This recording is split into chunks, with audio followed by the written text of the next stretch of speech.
Leah Hickman was a 21-year-old journalism major attending Marshall University in Huntington, West Virginia.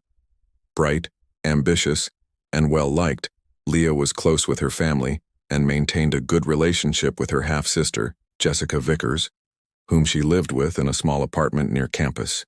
On December 14, 2007, Leah spoke with her mother on the phone and seemed in good spirits. That was the last time anyone heard from her. She never returned home or responded to texts or calls, which was extremely unusual for her. Her mother reported her missing the next day. Police began searching immediately. Leah's car was parked outside the apartment, and her purse, keys, and cell phone were all found inside.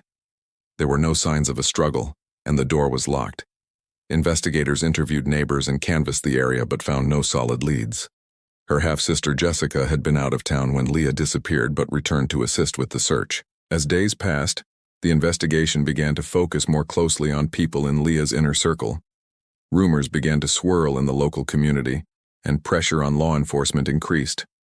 A week after she went missing, on December 21, 2007, a foul odor led investigators to a maintenance crawl space in the building's basement.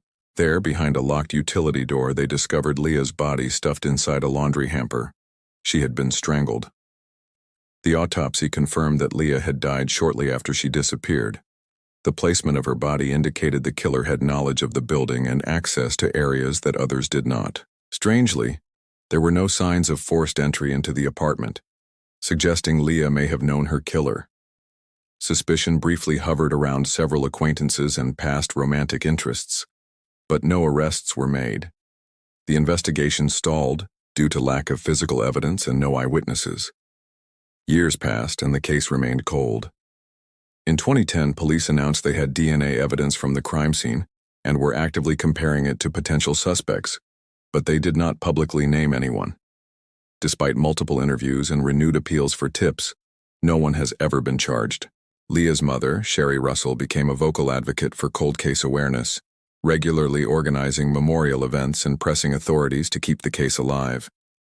Leah's unsolved murder deeply affected the community and left many with lingering questions about who was responsible and how someone could commit such a crime in a small college town without being caught.